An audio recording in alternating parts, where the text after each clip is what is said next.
عليكم السلام ورحمة الله مرحبا. Hey. Yes. Yes. I'm just waiting for him to start the live stream.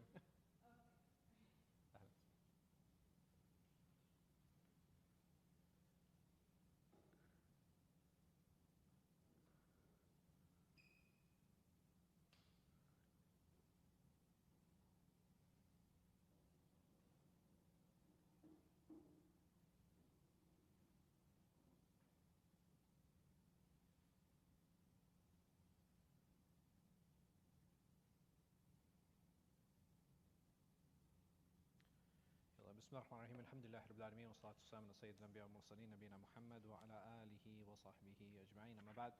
So I know it's been a minute, but last time we had spoken about the awrah of both man and woman, and we had started with the simplest awrah, which was between a husband and his wife, and we said that between a husband and wife there is no awrah.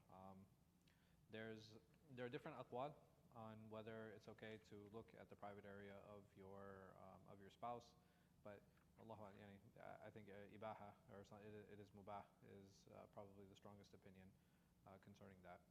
We had also talked about the one man to another.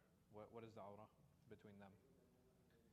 Between the navel and knee, and there are three opinions concerning that. That it includes both the navel and the knee, that it excludes the navel and the knee, or that it includes the navel but excludes the knee. So these are the three opinions concerning that. Between women, it's the same, right? So between the women, it's the same. Between maharim, so if you have a woman in front of her mahram, uncle, brother, son.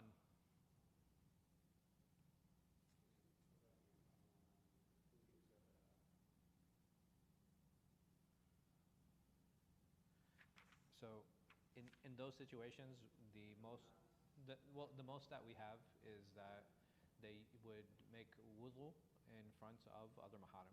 Meaning, so the areas of wudu would be something that would be exposed. So if a woman shows her neck, if she shows her shins, right? If she shows her arms, all of this would be acceptable.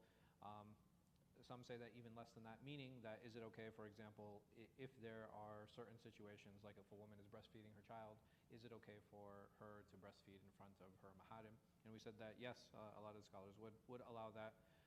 Now that varies from culture to culture and family to family. Some families it's okay, some families it's not. So like I know in my wife's family, like they don't even feed in front of other women, right? It's only going to be close members of their family who they like. It'll be in front of like their mother or their sister, but it's not going to be more than that. Some families are more open with it. It's not a big deal. Like I don't think it's a big problem. And like, what if you have two strangers? If you have a man and an unrelated man, unrelated woman, what is the awrah between them? The hands and the face, right? That is agreed upon, that she's allowed to show her hands and face. There is khilaf on the feet.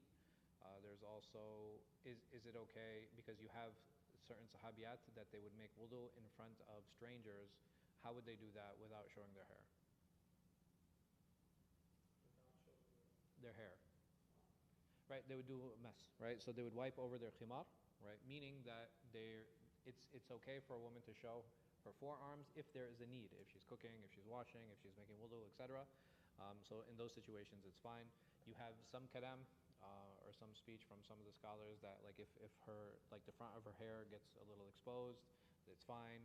If there's hair that hangs below, right, below the hijab and it becomes exposed, that's fine.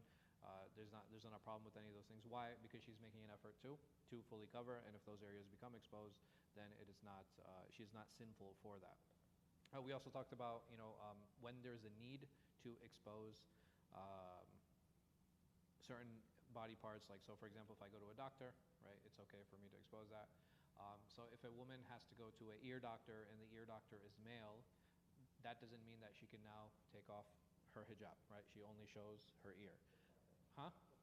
Yeah, just the part that needs to be, right, like just because like, oh, he can see certain things, it doesn't mean that he's allowed to see all, and the opposite holds true, right? So if a man has to, like if he has a female doctor because he couldn't get a male doctor or whatever, then it is okay for him to expose his private areas for that purpose and for that need. The discussion for today is, he says, Allah subhanahu wa the Prophet sallallahu alaihi wasallam, he said, وَلَا يَفْضِي الرَّجُلُ إِلَى الرَّجُلِ فِي ثَوْبٍ وَاحِدٍ, that two men should not sleep under the same blanket. What does that mean? And why is that a problem?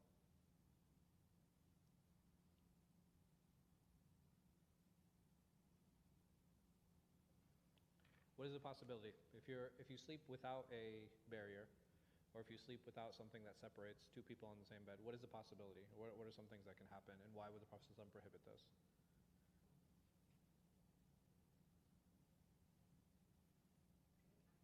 I'm asking, yes. Yeah. So, less so, right? Because you're sleeping and you don't always know. But what is a actual physical possibility? Because desires, does it matter if you're in the bed or not? Right? That can happen even outside of that space. So the question is, like, okay, what can happen in that space? Like, what are some actual things that can happen if you're under the same blanket? Both of you are sleeping. What are some real possibilities? So one of the things that the scholars mentioned, that it becomes possible that you actually touch the genitalia or the private area of the other person. And this is one of the reasons that the Prophet sallallahu alaihi wasallam, he actually forbade this. Can you sleep on the same bed as another? Yeah, sleeping on the same bed is fine. You just cannot sleep under the covers.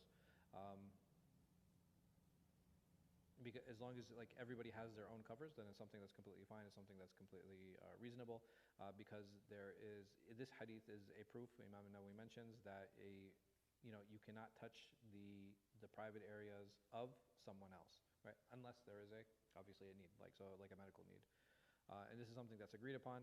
And he mentions here, which is interesting. He says, وهذا مما تعم البلوى ويتساهل في كثير من الناس باجتماع الناس في الحمام.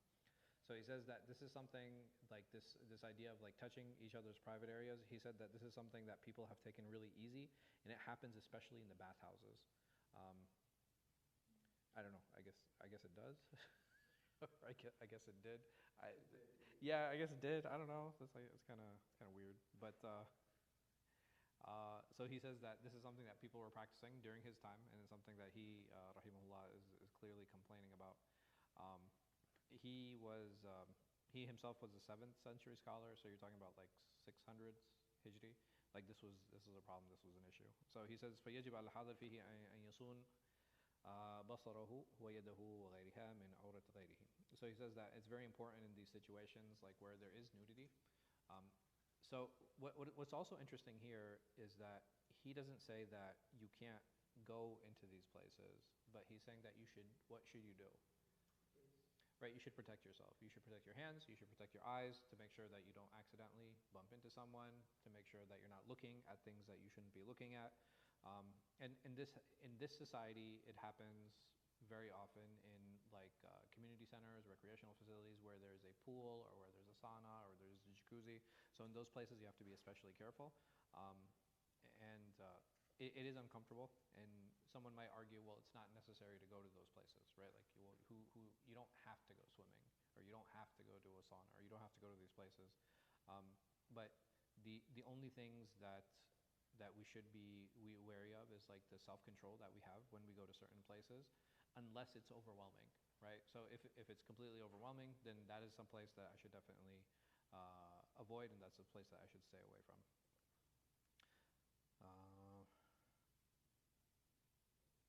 Another thing that he mentions here that's really interesting, he says, قال العلماء ولا يسقط عنه الإنكار بكونه يظن أن لا يقبل منه, that I shouldn't stop telling people things are wrong just because I think they will not listen to me. Why is that important? Again, so he says that many scholars have said that I shouldn't stop telling people something is wrong just because I don't believe that they're going to listen to me. Yeah. Even if they don't listen, why should I do that? Why is that important?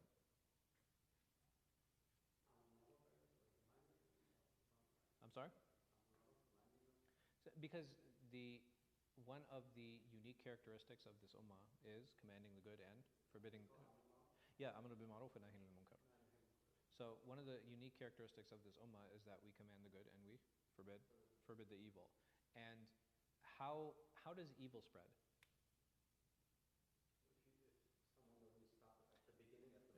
Sure, right. Well, not just that, complacency, right? Complacency when people are silent, when people don't say things, right? Because the problem is like, all right, if you see or you're in a situation where there are bad things that are happening, right? If it becomes very common, for example, for people to start drinking, and I don't say anything, what happens, and what kind of societal effect does that have? Right? It starts spreading because if other people are like, if nobody's saying anything, what do people assume? That it's okay, right? So the moment that we start speaking and we stop saying things, then people start assuming it's okay. Why are people generally silent?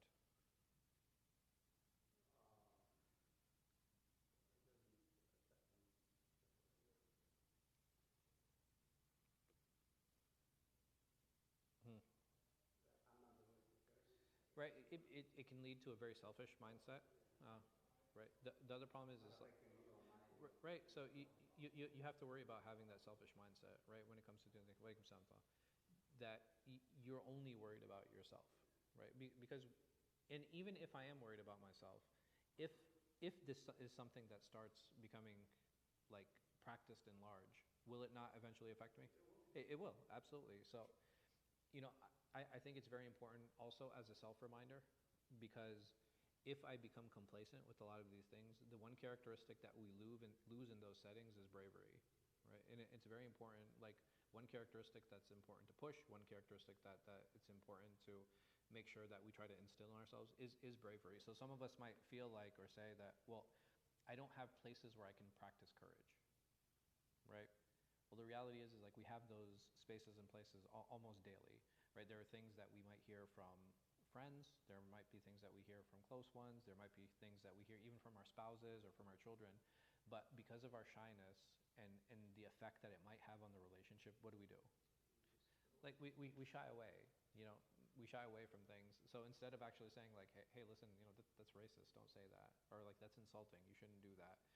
Those are like moments of opportunities for courage. And a lot of times we wonder, is like, okay, well, if something bad happens, will I have the courage and will I have the strength of character to stand up for that? Okay, well, when smaller things happened in the past, did I stand up? Right? That's always an easy way to kind of gauge myself and to determine and to judge. Like, all right, will I, if and when the time comes that I need to stand up and I need to say something, all right, have I done so in the past? And if I can look back and I can be like, yeah, alhamdulillah, there were opportunities where I did do that, then that will give me confidence for, right? It's just another, it's like, okay, it's just another day, right? This is another challenge. And alhamdulillah, I've stood up in the past. I have no problem standing up in the future. What if I didn't stand up in the past? Right? Well, I could sit down, but what if I recognize it now and I'm like, oh man, dang, now that I think about it, like I let my uncle say this, and I let my brother do that, and like, oh man, my aunt, she was saying this, and my friends, they were talking like this.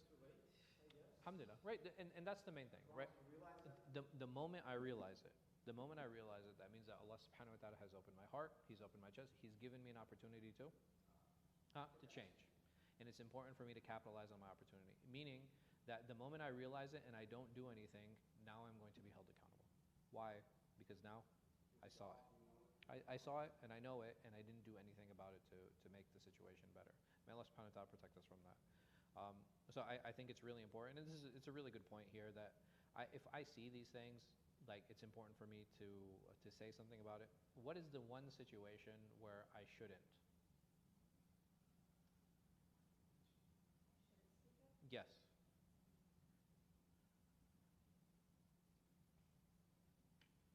Well, here, I wouldn't say I shouldn't.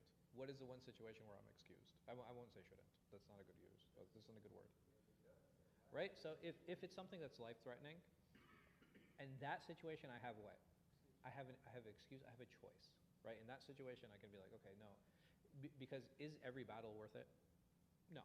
Right? Like, not not every single battle is worth it. If someone steals $1 from me, right, and they're holding a gun to my head, can Can I stand up for the truth and be like, oh, you're being unjust and oppressive? Yeah, right. Like the principle. And there are people like that, right? You know what I mean? Like I remember when I was younger, I was very much like, I don't care if they steal $1 from me. Like it's the principle of the matter. But you have to make your own personal judgment calls. I would never say anybody's wrong for standing up for themselves, right? Like I'm never going to put anybody down. But am I personally at a point in my life now where I feel like $5, $10, $20 is worth it? No, right? This is probably something I would let go. And that's just one example of different things that happen in our lives. Now, what can happen, what can expand beyond this is like we become shy to perform certain practices in certain spaces, right? And that also requires courage. Does the same excuse apply in those situations? So for example, if I'm worried that people are going to make fun of me for wearing hijab, if I'm worried that people are going to insult me because I'm praying, if I'm worried that people will not hire me because I grow out my beard, for example, are those excuses good enough to stop practicing those? Huh? No, why?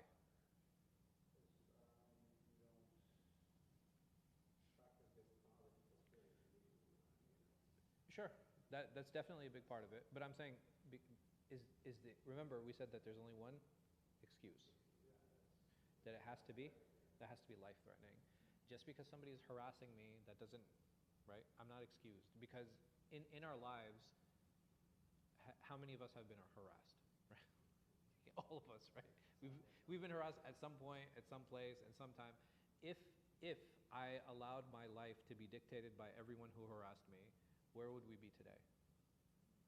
Right? We'd be nowhere, right? We'd probably still be in our parents' bedroom, right? Like not leaving because we're scared to interact with the world. There has to be a level of resilience that we have in our hearts. Do we like it when people make fun of us? No, right? Nobody likes it. Nobody likes being put down. Nobody likes being ridiculed. Forget all that. How many of us like being stared at? Like I'm saying, just even in general, like no, I don't like somebody staring at me. Now somebody sees me staring, like they're staring harder, right? Like when I do my prayer. It's not upon us to determine like, okay, hey, what do I like or what do I dislike about other people?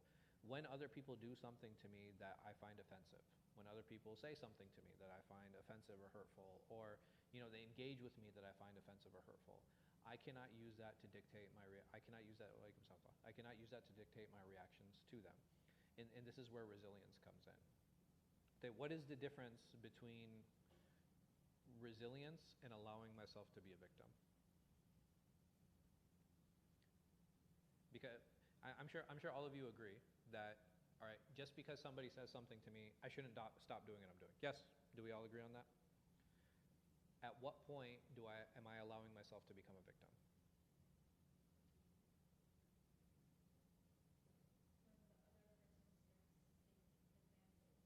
Okay. How do I know they're taking advantage? Right? So if it's something that's happening time and again. Because if I'm at, what's a good example? If I'm at a theme park, right? I'm riding roller coasters and the time for the salah comes in and I pray and people are looking at me.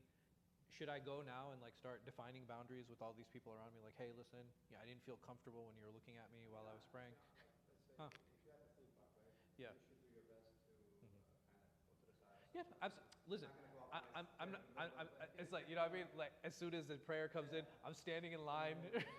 I'm standing in line, right? Allahu Akbar, right? Like, I start making it then. I don't invite criticism, right? Absolutely. No problem. So if you avoid, like, I think it's important, definitely, number one, we should do the best to minimize attention, right? That's something that's definitely important.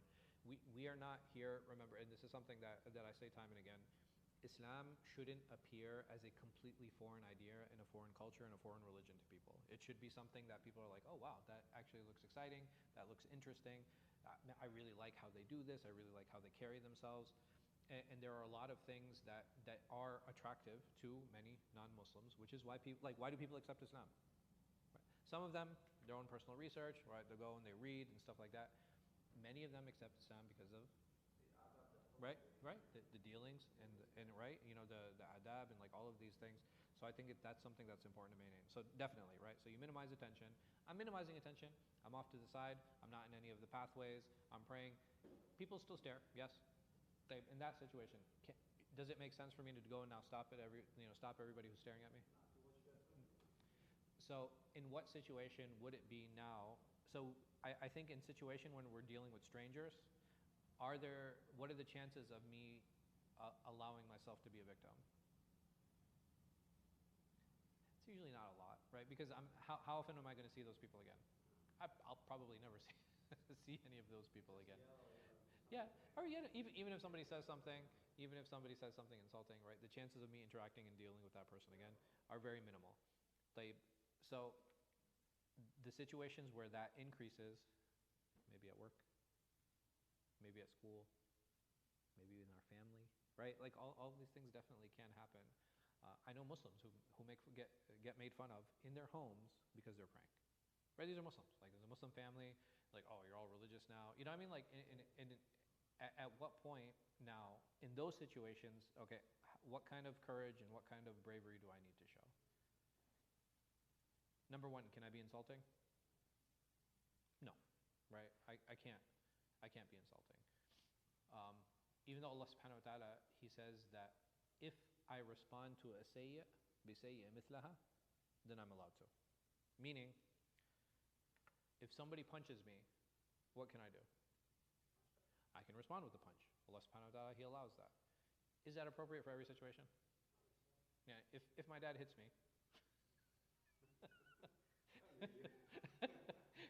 even if I'm a grown man, right? Even if I'm a grown man and my father hits me, is it a good idea for me to respond in the same way? Is there any good that's going to come from that? So I think it's also important to be very wise in how we respond and how we deal with those situations. So what do I do? How do I make sure that I'm not allowing myself to be a victim, right? Because it's important that we show courage and bravery. It's important that we draw our boundaries.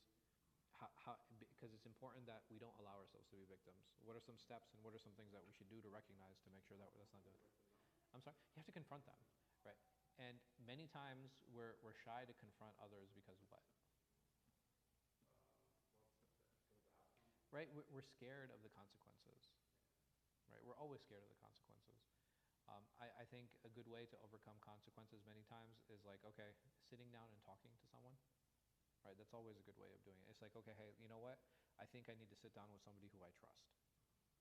You sit down with somebody who you trust, that person might be like, hey, listen, this is beyond my pay grade, right? I don't have the ability to do this. I think we should go talk to the sheikh. I think we should go talk to this person. I think we should go talk to this elder. Because what can happen is that person can actually help give strategies to kind of minimize the harm. Because if in your head you're prepared to be like, okay, well, my dad might kick me out of the house, which is a real possibility, yes? At least now I what? Right, I did the means, and not just that, I prepared. Right, I prepared, and it's like, okay, you know what? I knew that this might be a possibility. I've already spoken to a friend, right? And I know exactly where it is I'm going to go, and I know how I'm going to get there. Like I've already, you already have the message on standby, like, and you're hitting send. It's like, hey, listen, it went south, unfortunately. It's like, okay, I'll be there, and I'll be there in 5 minutes. Get your things together. So I think it's always important to strategize to make sure that we minimize the damage that's caused. Because just getting up and running away and getting up and leaving, it might feel good in the moment because we're embracing our fear, but for a long-term outcome and a long-term solution, it's usually not a good idea. The only time that's okay is like if I'm an imminent threat, right? So if you're like an imminent threat, yeah, absolutely. Listen, do whatever you need to do to get out of that situation. I don't care if you have to leave everything, right? Your life is more important than whatever that item is. So remove yourself from that situation, inshallah. The next part that he talks about, وأما كشف الرجل العورة في حال الخلوة بحيث لا يراه آدمي فإن كان لحاجة جاز وإن كان لغير حاجة ففيه خلاف العلماء في كراهة وتحريم ولا صح عندنا أنه حرام. So he's saying over here, it's like, okay, well, what if I'm alone? If I'm alone, is it okay for me to be naked? If I'm alone, is it okay for me to be naked? I'm sorry. Self-shyness, I get it in general, but does it mean So what's interesting is that he says here it's like, okay, if you're alone by yourself, being nude, he said either it is disliked or it is haram. And his opinion is that it is haram. that's his opinion? you, you gotta love Imam Nawawi, bro. Like And it's based on the hadith, or is he just this is something that he extracted. extract? Extracted from this hadith because I get some of the reasoning behind this might be why. Like, okay, even if there aren't other people around, okay, angels, absolutely, and what other unseen beings exist? Jinn, right? So it could be angels, it could be jinn, meaning that we should do the best that we can to stay clothed as often as possible. And what happens is that if a person stays in the nude often, what happens? If they're just always walking around with no clothing, you become accustomed to it, right? And you lose that sense of self-shyness. And shyness and haya in Islam is something that's really important, right? And it is something that is internal and something that manifests in different ways. So we should always do the best that we can to stay as covered as possible. And one of the reasons that we know this is that the Prophet ﷺ, what does he say about Uthman radiallahu anhu? When the angels are shy. Right, like even he's so shy that even the angels are shy of him. Meaning that this is a praiseworthy status and a praiseworthy position and something that we should always strive for. قال المصنف رحمه الله تعالى. Any questions on any of these issues that we discussed? No. قال وحدثنا محمد بن رافع قال حدثنا أبو الرزاق قال أخبرنا معمر عن حمام بن منبه قال هذا ما حدثناه أبو هريرة عن محمد رسول الله صلى الله عليه وسلم. So Hammam ibn Munabbih very famously was one of the students of Abu Hurairah. And he says that Abu Hurairah, this is one of the hadith that Abu Hurairah narrated to him. And he said that the Messenger of Allah sallallahu alayhi wasallam, from one of the hadith that he mentions, وقال رسول الله, and the Messenger of Allah sallallahu alayhi wasallam said, كانت بنو إسرائيل يغتسلون عرات ينظر بعضهم إلى سوءة بعض. So he says that Bani Israel, that they used to bathe together and they would be nude and they would be looking at each other, yani even their private areas. وكان موسى عليه السلام يغتسل وحده. But Musa عليه السلام, he would not bathe with them. He would bathe separately. فقالوا والله. And so these people who would bathe together, they say, والله, يعني, I swear by Allah, ما يمنع موسى أن يغتسل معنا إلا أنه آدر. So they say that the only thing that prevents Musa عليه الصلاة والسلام from bathing with us is that he has a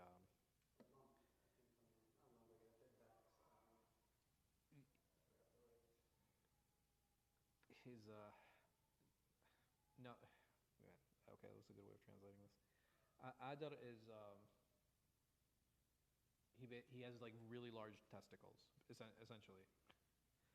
And قال فذهب مرة يغتسل. So one time Musa عليه الصلاة والسلام, he went to go make ghusl, he went to wash himself. فوضع ثوبه على حجر. So he took his thawb off and he put it on a stone. ففر الحجر بثوبه. So the rock, it got up and it ran away with his garment. قال فجمع موسى بإثره يقول ثوبي حجر ثوبي حجر. So he said then he started chasing after this rock and he's like, give me back my thobe, O rock. حتى نظرت بنو إسرائيل إلى سوءة موسى, to the point that Banu Israel, they saw Musa alayhi salam naked. قالوا والله, and they said, I swear by Allah, ما بموسى من بأس. They said there's nothing wrong with Musa. فقام الحجر حتى نظر إليه, and then the rock stood up to the point where all of Banu Israel saw it. قال فأخذ ثوبه فتفق بالحجر ضربا. So when it stopped and when it stood up, Musa alayhi salam, he punched it. قال أبو هريرة والله إنه بالحجر ندب ستة أو سبع.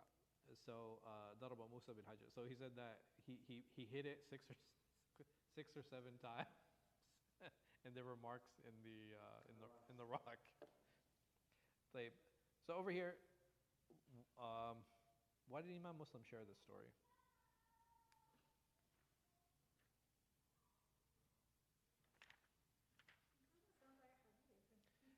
Yeah, it's like Israeliyat. Yeah. But why share the story at all? We can take I mean, there's a lesson here. a lesson, yeah, Sure. What is the lesson here? about the shyness that we were talking about. Okay. And that person, Right. That it's important to be shy, even if even if, people talk about you, right? And people insult you, and people make fun of you, right?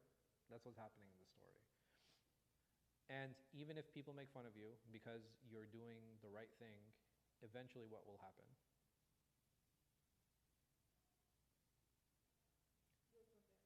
Right, you'll prevail because Allah subhanahu wa ta'ala, because over here in this situation, did Musa take any initiative to prove them wrong? Be like, no, look at me, I'm fine, I'm normal, right? He didn't do that. So what happened? Allah subhanahu wa ta'ala put him in a situation that,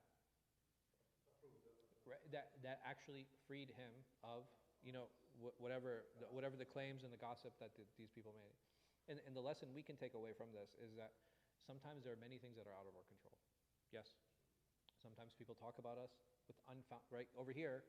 Is there anything that would say like, oh no, what they're saying, it's based off of something, it's founded upon something? Sometimes people will make baseless claims against us, right? As us individually, like, oh, you're like this, or he's like this, or she's like that, without that person might not even know me, right? That person might know nothing about me, they don't know my family or friends, but they'll just make up a claim. Musa alayhi salam, what did he do with those claims? He just ignored them. Is that easy? No, it's not, right? It's tough when, yeah. if you respond, they'll respond back. Right. You just deny the Yeah. violence. So that's part of the problem, right? I think in modern terminology we call these people trolls, right? Maximum 2 days, 2 days. They'll forget about it. So it's like eventually people lose energy. I think that's something that's really important to keep in mind. Also, you guys ever heard the saying, "Don't feed the troll"? Right. Don't feed the troll. Now, so the troll is the one who's always trying to. What is he trying to do? Like, even them saying this, why are they saying it? They're just trying to instigate, right? They're trying to get a response from Musa alayhi salam.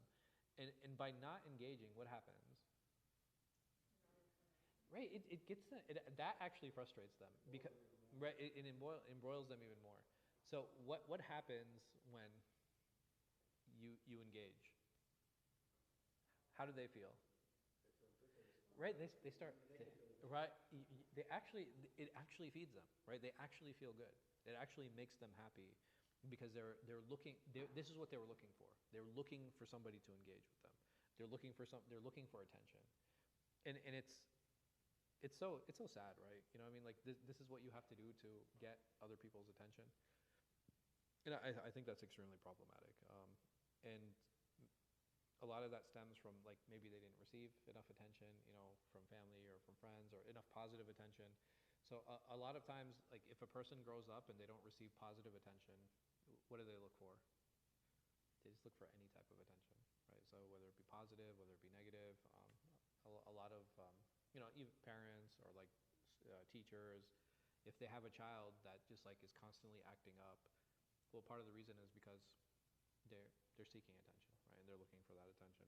So I think that's something that's important to keep in mind.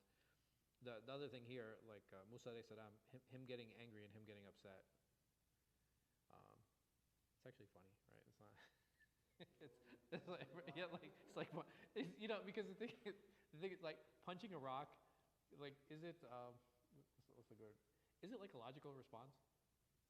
Right? I mean, just imagine seeing a rock get up and run. It's running away with you, and I would be like, yo, what is going on? Like, what is right? Him chasing, like, I can only imagine how comical the scene, this all is. And then finally, when the rock stops, what does Musa alayhi salam do? What's his first instinct? His first instinct is to punch it and to hit it. So I think there are times where, like, even prophets and messengers, emotions. What happens is that emotions do overcome them. Any humans being so. Yeah, I mean. So so the thing is, like, this brings a better question then, is like, how do we deal with this idea? So you can you can't ignore. I think it's important to take them all with a grain of salt, right? I think that's something that's really important. But if you look at the companions or the tabi'een or any major scholar that comes after them, these stories are very integral to the context that they share and that they create. So I don't think it's enough for us just to ignore them completely.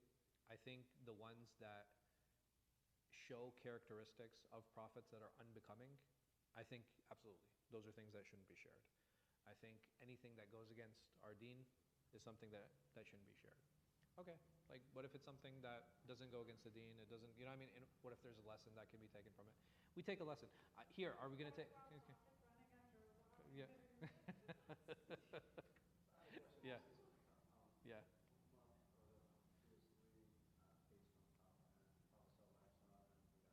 Yeah, yeah, yeah. So over here, you have, sure. So the hadith of Umar radiallahu anh, he was reading from the Torah, and he came to the Prophet sallallahu alaihi wasallam, and he was like, Ya Rasulullah, there are a lot of good things in here. And he said, Ya Umar, had Musa been alive today, he would also have been ordered to do what? To follow me. Meaning that this doesn't have value in the sense that you're looking at.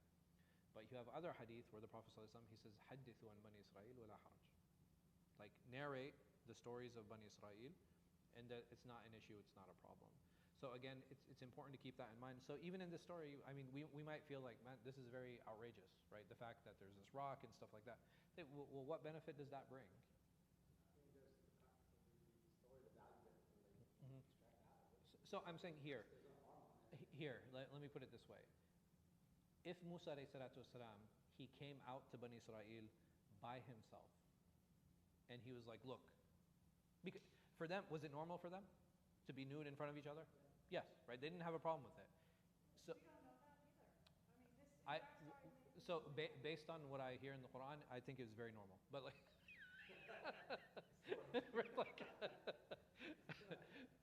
so, but within the context of the story, is like, okay, had he come out to them, based on the context of the story, would it have been strange? No, it would only have fed them, right? Meaning that something miraculous needed to happen for them to see that, okay, this isn't coming from Musa, this is coming from Allah subhanahu wa ta'ala. That's the only way they would accept. And you'll find that even certain things that came from Allah, like manna and salwa, right? Just imagine, you have like pigeon, you have all these things coming down to you, you have a cloud that's following you, giving you shade, and you're still like, man, I want some garlic in lentils, and like, it's like, oh my God, bro, like, so the ungrateful nature is something that we do see time and again, which I think is something that's important for us as Muslims, which is what can I learn? Why does Allah subhanahu wa ta'ala share the story of Bani Israel so often? Like, how come it comes up time and again? He's showing them as an example. Look, even if there was so many miracles that they see, they still. Sure, that's one. What else? So we don't follow them. They're showing as an example. Allah subhanahu wa ta'ala, He's basically telling us like, hey, listen, these were the chosen people. And they became so ungrateful, they took things so for granted that they started feeling entitled. And as Muslims, what has happened? And if we look over the centuries and generations, what happened? We start feeling entitled. We start feeling like we're deserving. And when a person feels entitled or deserving, what is the thing that they don't make any effort? Why? Because they expect what? They expect everything to come to them. And the amazing thing is, in religion, what is the one thing that Allah subhanahu wa ta'ala focuses on and presses us on and pushes us for time and again? Make effort. Right, so we see that coming time and again, which is really interesting. Like, why those stories? It's like, okay, now you're the chosen people. What are you going to do? How are you going to deal all the blessings that I've given you? And some of those blessings are like what? The fact that we're Muslim. That's a huge blessing from Allah subhanahu wa ta'ala. The fact that many of us are healthy. That's a huge blessing from Allah subhanahu wa ta'ala. Like, we didn't have to be. Not like we have two eyes, like we have two ears, like we have, alhamdulillah, like we have a full design, like we're able to do. And there's so many people that we know. Maybe they're blind, maybe they're deaf, maybe they're unable to speak, maybe they have missing legs, like maybe have missing limbs, right? Like, everybody has different shortcomings. Some people are mentally handicapped, right? These are things that we have to keep in mind. Like, what are you doing with these faculties? All of these things I blessed you with, what is it that you're doing with them? How are you spending your time? How are you showing thanks? What efforts are we making? Or have we become ungrateful? Have we become entitled?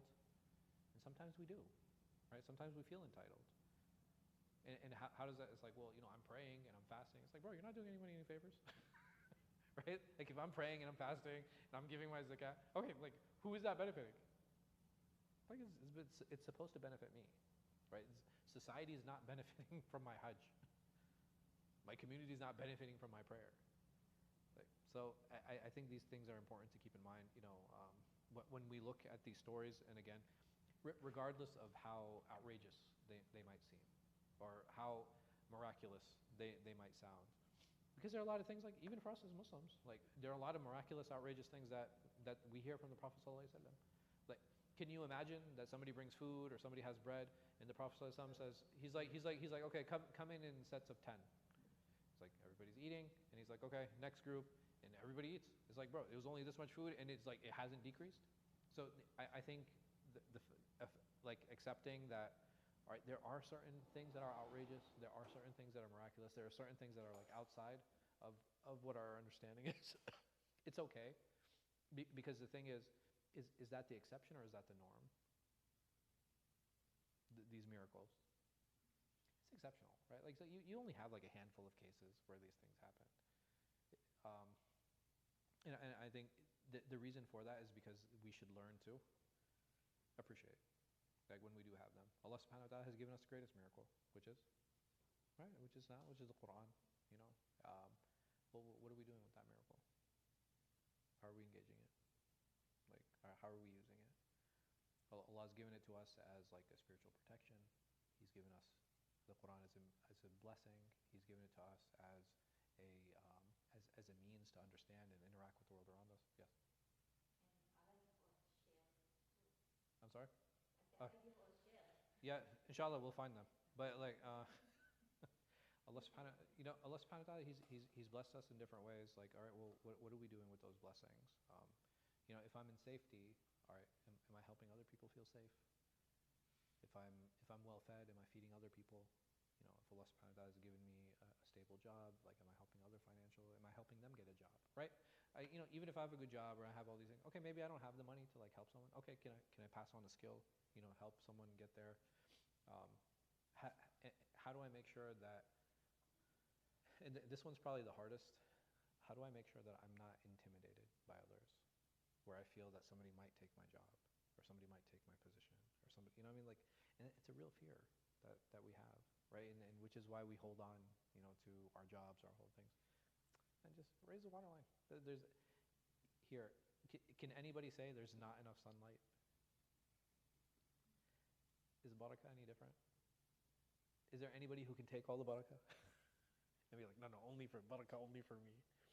And if you have the thought that what's meant to be goes to yours, that's Exactly. I'm saying Allah subhanahu wa ta'ala, the rizq is written. Sorry, I feel like I was just jumping in. But if It's okay, you are. someone, if that someone is trying to kick you out of the job, Uh-huh.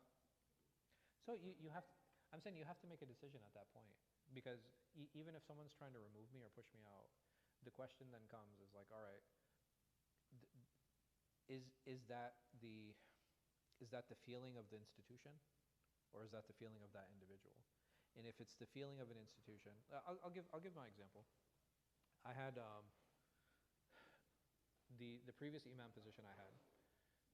They didn't renew my contract. And there were a number of people who were like, oh, we really like him, and why aren't you renewing his contract, and da-da-da. So I was like, I called them up and I was like, hey, listen guys, let's meet. And they're like, okay. They're like, all right, Sheikh, what are we going to do? I was like, nothing. I said, if I wasn't able to build trust with this group, right, with the board or the committee or whatever it is, it's not my job to come and split a community. My job is to bring them together. And my rizq is with Allah subhanahu wa ta'ala, right? Whatever is written for me is what I'm going to get. Now, okay, well, could I have fought back? I could have. Okay, but what would that have done? Like, who would have benefited? like we have to understand, like, you know what I mean? Like we have to pick and choose our battles. Now, is it possible that there's only one person that doesn't like me or wants me to root? Yeah, yeah. I'm saying, like, listen, that's going to be everywhere we go, right? There's always going to be one or two people, whether it be out of jealousy, founded or unfounded, or whatever the case might be. They're like, oh, you know, I don't like him, and I don't like how he's doing this. Okay, cool. Is that the general sentiment? Right? That's something we have to ask. And if that's the sentiment of the people who run the space, all right, does it make sense for me to keep fighting to be in that space? Why do I keep pushing to be in that space? I think the question is, you don't know where is the line between you trying, because you're supposed to, you know, Mm-hmm. out of tawakkul, you're supposed to do your part. You're Sure. supposed to try, right? Sure. Not knowing where you stop, right? Mm-hmm. So, how do I determine that? I don't know, I struggle with that all the time. Sure. So, I think, again, when it comes down to, all right, well, you have to start drawing your own lines. And that's the hardest thing.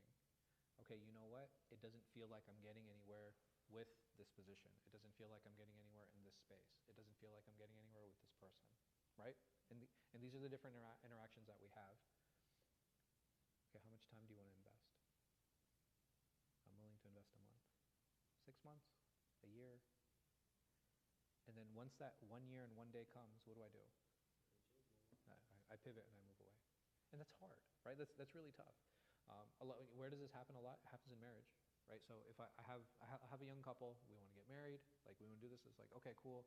My parents aren't on board. Okay, here, listen, I'm here to support you. It's fine. Let me talk to your parents. Okay, here, has he talked to, no, they're not letting us see. I was like, okay, cool, here. I'm going to give you the summary right now. There's a very real possibility that your kids will not see their grandparents on their mom's side. That is a real consequence of this. It's not wrong because your parents made the choice. You didn't make this choice. You want them to be involved. What do you want to do? How long are you willing to try to convince them? A month? 3 months? A year? You tell me. But you have to put a timeline because you're not being fair to yourself and you're not being fair to others. So if I don't see a timeline in front of me, what do? I create one. I have to create one. That's how I do it. And once I create that timeline, and if I don't follow that timeline, what is the problem? What is the issue? I lose trust in myself. Right? That's the danger in that. That I lose trust in myself. Because all I'm going to do is I'm going to keep shifting the goalpost. And eventually what's going to happen, a year is going to pass by, 3 years is going to pass by, a decade is going to pass by, and I realize I'm still grinding my wheels in the same space. Islam is a growth mindset, and this is something that's really important. That anytime Allah subhanahu wa ta'ala presents a problem or an issue to me, I have to learn how to shift and I have to learn how to pivot. And how do I do that? It's like, okay, you know what? I'm willing to invest this. Another example I like giving is like, okay, if I apply to a job, how long should I wait before they respond?